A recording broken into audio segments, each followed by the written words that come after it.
take the reins for Josh Edwards here, and I'm going to say that Kenny Pickett is the guy I'm most confident about as a player. That is actually Josh's pick. And when I say confident, I think it's, I mean, again, you're making a projection on a bad quarterback class. This is the closest thing that we think that we've seen to since 2013. Yeah. Although quarterbacks more so now than 8 years ago, 9 years ago, whatever it is, have a better chance of succeeding in the NFL, I think, than those guys would have. Like, I'm not saying Geno Smith. I mean, Geno Smith's still playing. Mike Glennon's still playing. EJ Manuel's out doing ACC Network. But I just feel like you have a better chance of getting a average to below, like slightly below average or slightly above average draft prospect working out or being functional as a player now than you would have 9 years ago.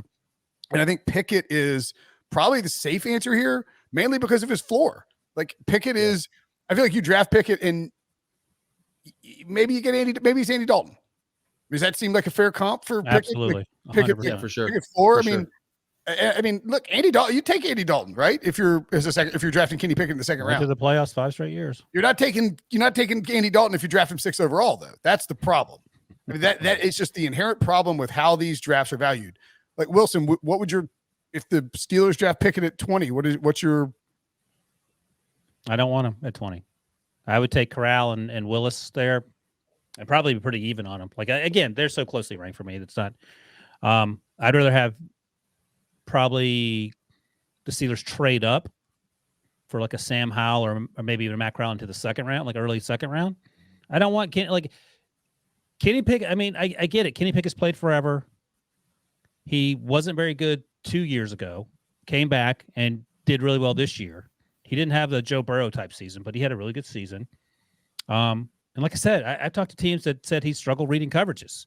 And you hear folks on, when you hear folks on TV talk about it, they're like, oh, he's so great pre-snap. He struggled at times based on the folks I've talked to. I've also had other people say, I think he's better than perhaps you're hearing. I said, I get it. I mean, who the hell knows what to believe at this point? But there are throws, especially in that Tennessee game, you go back and watch that, where he leaves guys that are wide open for checkdowns. And I mean, taking checkdowns are fine, but you had an opportunity to throw a guy who was wide ass open for a 30-yard gain and you passed it up or you didn't see it, and it happens more than once. That's just a concern.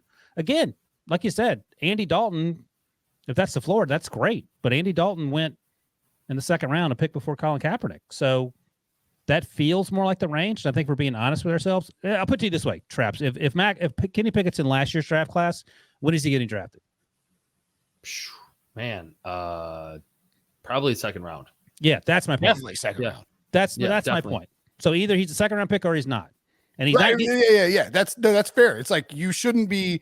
Positional value is positional value, but you shouldn't be pushed up to the 6th overall pick just because you got a team that didn't plan well for what might happen at the quarterback position. And by the, I mean, look, I'm not trying to. It's like this. It's like you're the Mercedes dealership. They're all out of Mercedes, but they have a 1983 Toyota Camry. Look, I'll pay $80,000 for that then because that's the best car you got left. Let's take it. Yeah, it's like I just happened to be there on the day that they were out of Mercedes. Yeah. I mean, all right. So looking at Kenny Pickett's stats because I mean, look, Kenny Pickett wasn't a day 2 draft pick coming into last year.